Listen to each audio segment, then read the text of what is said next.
3월 25일 목요일 아침입니다. 지난밤에 잘 주무셨는지요? 하나님의 은총 가운데 오늘도 우리에게 새날을 주신 주님께 감사를 드립니다. 기도하겠습니다. 놀라우신 주님의 은혜를 찬양합니다. 지난밤에도 우리를 주께서 돌보아 주시사 이 아침에 눈을 떴습니다. 우리에게 주어진 하루의 시간이 하나님의 영광을 드러내는 시간이 되기를 원하며 또 하나님의 그 사랑 안에서 우리가 행복한 시간으로 오늘 하루 지내기를 원합니다. 주님, 하나님의 말씀이 우리에게 주시는 바 그 깨달음을 오늘 하루 우리가 먹고 마시고 사람 만나고 일하는 그 모든 시간 속에서 말씀을 의식하고 우리 때를 어떤지 못 어떤지 그 말씀대로 순종하며 살아갈 수 있도록 주여 붙잡아 주시옵소서. 이 아침에 우리의 첫 호흡을 통하여 하나님을 찬양합니다. 주님, 이 찬양이 하나님의 전에 상달되어지며 우리가 주님 앞에 찬양 드리는 이 호흡 속에서 하나님의 성령께서 또한 하나님의 숨으로 우리에게 찾아와 주시옵소서. 예수님의 이름으로 기도합니다. 아멘. 네, 오늘 아침에 우리가 하나님께 드리는 찬송 형제의 모습 속에 보이는 하나님 형상 아름다워라 함께 찬양하시겠습니다. 형제의 모습 속에 보이니 하나님 형상 아름다워라 존귀한 주의 자녀 됐으니 사랑하며 섬기리 자매의 모습 속에 보이니 하나님 형상 아름다워라 존귀한 주의 자녀 됐으니 사랑하며 섬기리 우리의 모임 중에 임하신 하나님 형상 아름다워라 존귀한 왕이 여기 계시니 사랑하며 섬기리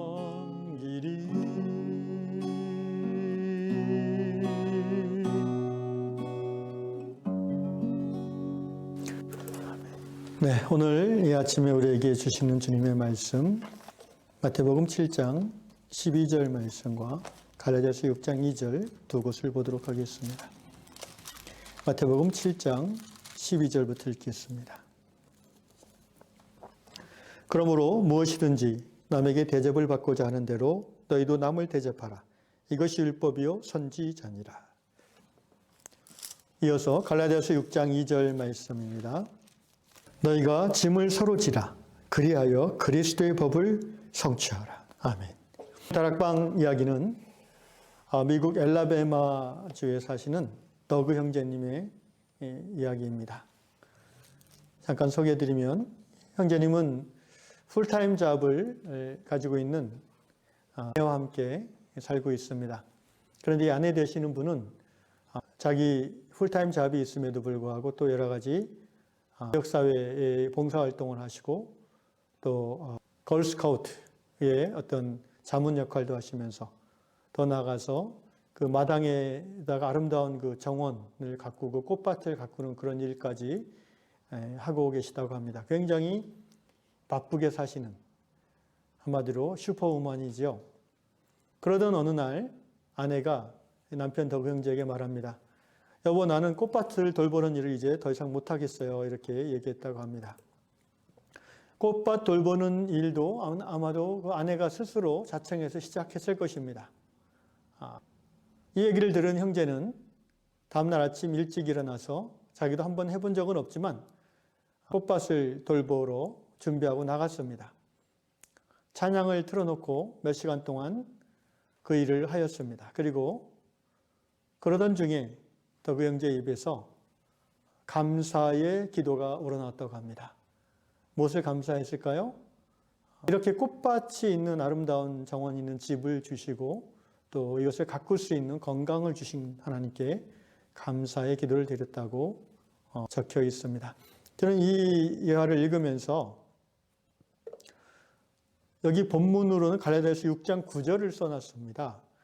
우리가 선을 행하되 낙심하지 말지니 포기하지 아니하면 때가 이름에 거두리라. 근데 아무리 이 말씀하고 성경 이 이야기하고 성경 본문을 연결시키려고 해도 잘 떠오르지가 않더라고요. 저는 그래서 엄하게 이 말씀을 내려놓고 대신 떠오른 말씀 마태복음 7장 12절과 갈라디아서 6장 2절의 말씀으로 이 말씀을 나누고자 합니다. 마태복음 7장 12절은 우리가 잘 알고 있듯이 소위 신약의 황금률이라는 이 되는 말씀입니다. 골든 룰이라고 그러죠. 황금이라 하면 모든 것 중에 가장 귀한 것을 보통 지칭할 때 황금이라고 합니다. 신약에 많은 말씀들이 있지만 그 중에 가장 보석과 같이 황금과 같이 귀하고 귀한 말씀이 바로 이 마태복음 7장 12절이라는 것입니다. 그러므로 무엇이든지 남에게 대접을 받고자 하는 대로 너희도 먼저 남을 대접하라. 이것이 율법이요 선지의 자니라. 제가 이 이야기를 읽으면서 다락방 이야기를 읽으면서 마음에 감동이 있었던 것은 이 더그 형제가 아내가 너무 바빠서 꽃밭 관리를 못하겠다라는 말을 듣고 아무 말 하지 않았다는 것입니다. 속으로 아내를 비난하고 싶은 마음이 있었겠지만 말하지 않았고 또 그럼 내가 할게 이렇게 툭 말을 던지지도 않았다는 것이죠. 대신에 이 형제님은 다음날 아침 내가 속마음으로 형제에게 원하던 것이겠죠. 내가 너무 바빠서 못하니까 당신이 좀 하면 좋겠다라는 그런 아내의 속마음을 눈치채고 행동으로 아내의 요구에 대해서 반응했다는 것이죠. 한 번도 해보지 않았지만 꽃밭 관리를 자기가 시작했습니다. 아마도 이 더그 형제가 아내에게 그럼 내가 할게요 라고 말하지 않았던 이유는 자신이 없었기 때문이 아닌가 싶습니다. 그리고 부담스러웠겠죠. 대신 그는 일단 한번 해보고 이야기해야겠다고 생각했던 것 같습니다. 나이가 들어서 안 해본 일을 한다는 것은 굉장히 스트레스를 받는 것이죠. 그것이 아무리 단순한 일이라 해도 말입니다. 그래서 형제는 준비한 찬양을 틀어놓고 꽃밭 관리를 이제 장갑을 끼고 가위를 들고 했던 것 같습니다. 그렇게 하다 보니까 찬양 속에서 하나님의 성령께서 임하셨고 형제의 입에서는 불평과 원망이 아니라 감사와 찬양이 우러나오게 된 것입니다. 결과적으로 이 더그 형제는 아내가 내 남편이 나한테 이렇게 해줬으면 하는 그것을 먼저 자신이 조용하게 해주게 된 것이죠. 부부관계 속에서 이 형제님은 신약의 황금률, 오늘 본문 말씀을 실천하게 된 것입니다. 저는 또한 형제의 이 아내분도 굉장히 훌륭하다고 생각합니다. 그녀는 남편에게 내가 얼마나 바쁜지 당신은 모르는 것 같아요. 이런 식으로 투덜거리거나 또 내가 이렇게 바쁜데 당신이 이 정도는 해줘야 되는 거 아니에요? 라고 이렇게 남편에게 짜증스럽게 얘기하지 않았다는 것입니다. 단지 이 부인은 자기 자신의 한계를 인정했고 그래서 더 이상 꽃밭 관리를 못하겠다고 남편에게 담담하게 이야기한 것이죠. 바꿔 말하면 남편으로 하여금 선택할 수 있는 기회를 이 부인은 준 것입니다. 남편이 대신 꽃밭을 돌보든지 그러면 좋겠다고 속으로 생각했겠지요. 그러나 남편이 꽃밭을 돌보지 않는다고 했어도 이 자매님은 남편을 비난하지 않았을 것 같습니다.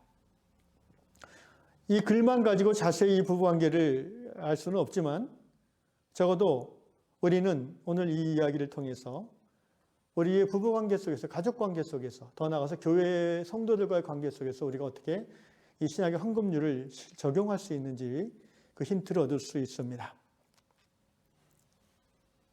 다른 사람이 나에게 이렇게 해주면 좋겠다라고 생각되어지는 그 부분을 내가 먼저 그 사람에게 행동으로 표현하는 거죠. 또는 말로 하는 거죠. 형제는 아내가 나는 더 이상 바빠서 꽃밭 관리를 못하겠어요. 라고 했을 때 아내의 마음속에는 형제가 하면 좋겠다라는 마음이 있었을 것입니다.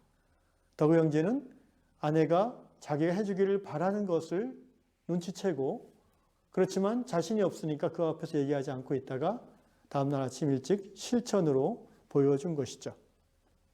그러면서 우리가 의지적으로 이것이 옳기 때문에 하는 거야 라고 했을 때에도 그 일을 실제 하다 보면 힘들고 짜증이 날 수가 있습니다. 이 더구 형제가 훌륭한 점은 찬양을 틀어놨다는 것입니다. 저는 이것이 형제의 평소 독한 습관 중에 하나라고 생각을 합니다. 찬양을 들으면서 설거지도 할 수 있고 청소도 할 수 있고 빨래를 넣을 수도 있는데, 그것이 단순히 하기 싫은 일을 하는 노동인지 아니면 그 노동 자체가 하나님 앞에 드리는 예배인지를 결정하는 것은 우리의 마음가짐과 태도지요. 그 일을 하면서 찬양을 듣고 형제의 마음속에 감사가 우러나왔다는 것. 형제는 꽃밭 일을 하면서 하나님을 예배했던 것입니다. 비슷한 말이 이제 그 논어에도 나오죠. 기소부족이면 물시여이니라. 내가 하고 싶지 않은 것을 남에게 시키지 말아라. 제가 추측컨대 여기 이 부인은 유능하고 똑똑하고 완벽주의적인 성향이 있는 자매님 같습니다. 또한 남편분은 온유하고 침착한 성격이면서 일을 부지런하게 하는 그런 또 성향은 아닌 것 같습니다. 이런 그 부부가 함께 있을 때에 성격이 다르고 또 스타일이 다르기 때문에 갈등이 생길 수밖에 없고, 인격적인 미성숙함이 거기에 덧붙여지면은 그 갈등이 서로에게 상처를 주게 됩니다. 그러나 하나님을 경외하는 부부라면 이런 갈등 상황 속에서도 각자가 하나님 앞에 나가 자신을 돌아볼 기회를 갖게 될 수밖에 없습니다. 힘들기 때문에 하나님을 찾는 거죠. 그리고 하나님의 말씀을 의지하고 그 말씀의 기준에 맞춰서 자신을, 상대방을 바꾸고자 하는 것이 아니라 자신을 바꾸려는 노력과 결단을 행하게 됩니다. 그 결과는 당연히 부부관계가 더 좋아지고 깊어지는 것입니다. 더구 형제와 그의 아내는 서로에게 받기 원하는 대접을 먼저 서로에게 실천했습니다. 아내는 바쁘고 힘든 중에 자신을 돕지 않는 남편을 원망하고 비난하고자 하는 마음이 일어날 수 있었지만 그것을 억제하고 표현하지 않고 내가 어떻게 지금 할 것인지에 대해서만 분명하게 이야기하므로 남편이 선택을 하도록 도와줬습니다. 아마도 남편이 꽃밭 관리를 하지 않는다고 했다면 이 부인은 그 마당에서 꽃밭을 아예 갈아서 엎어버리고 꽃밭을 지워버릴 수도 있었을 것입니다. 삶 속에서 갈등이 일어나는 문제들은 대부분 옳고 그름의 문제가 아닙니다. 이미 같은 가족으로 오래 살았기 때문에 큰 영역에서는 거의 이제 동의하는 상태에서 살아가게 됩니다. 내가 옳고 그렇게 따져서 해결될 문제들이 아니라는 것이죠. 갈등의 요인들은 대부분 옳고 그름고 진리의 문제가 아니라 거짓과 진실의 문제라기보다는 성격과 취향의 문제입니다. 이 자매는 내가 이렇게 힘들게 가정을 위해서 돈을 벌고 또 봉사하는데 남편이라면 당연히 이 정도는 해야 돼. 그렇지 않으면 그는 나를 사랑하지 않는 거야. 또는 그렇지 않으면 그는 뭔가 부족한 남편이야. 이렇게 판단하거나 비난하지 않았습니다. 대신 자신이 좋아서 시작한 꽃밭 일이지만 자신이 더 할 수 없음을 겸손하게 인정하고 남편에게 그렇게 안 하겠다고 이야기했을 뿐이고요. 선택이 남편에게 이제 넘어갔죠. 남편은 어떤 선택을 할지 부인은 알 수 없었지만 아마도 남편이 꽃밭을 관리하지 않는다고 했어도 부인은 그것을 받아들였을 것입니다. 오늘 갈라디아서 6장 2절 말씀에 이렇게 기록되어 있습니다. 너희가 짐을 서로 지라. 그리하여 그리스도의 법을 성취하라. 그렇습니다. 가족이든 또 직장이든 교회든 우리는 서로의 연약함을 감싸주고 조금씩 서로의 짐을 덜어 지어주는 그런 사랑의 관계를 가질 때에 가정의 평화가 있고 그 공동체의 평화가 주어지는 것입니다. 우리가 분명히 기억해야 될 것이 있습니다. 어떤 경우에도 특별히 부부관계에 있어서 옳고 그름을 기준으로 불평하거나 비난하는 것은 하나님의 뜻이 아닙니다. 하나님께서 나의 이 옳지 않음에도 불구하고 나의 이 부족함에도 불구하고 여전히 오늘도 나를 품어주시는 것처럼 남편의 아내의 부족함을 또는 연약함을 그리고 아내도 남편의 부족함을 받아들이고 서로가 서로의 짐을 져주는 그런 사랑의 섬김이야말로 가정 행복의 중요한 비결이 될 것입니다. 자녀와의 관계도 마찬가지고요. 교회 안의 성도들의 관계에도 적용되는 귀한 원리입니다. 아담과 하와는 선악과를 따먹은 후에 옳고 그름으로 서로 다투고 싸우게 되었지만 두 번째 아담으로 오신 예수님으로 말미암아 우리는 더 이상 선악과 열매를 먹을 필요가 없어졌습니다. 대신에 우리는 생명이신 예수님을 날마다 먹는 그런 성도의 삶을 살 수 있게 되었습니다. 가정 안에서, 공동체 안에서 옳고 그름으로 서로를 비난하는 대신에 서로에게 생명을 주고 또 서로에게 사랑을 나누는 생명의 열매를 누리는 그런 저 여러분 될 수 있기를 주의 이름으로 축원합니다. 기도하겠습니다. 하나님 아버지, 그렇습니다.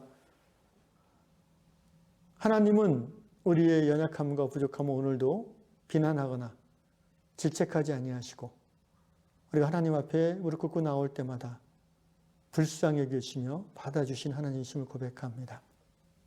함께 사는 남편이나 아내 또 자녀들과의 관계에 있어서 주여 우리의 입술에 파수꾼을 세우사 나의 기준으로 상대를 비난하거나 또는 판단하지 않도록 도와주시옵소서.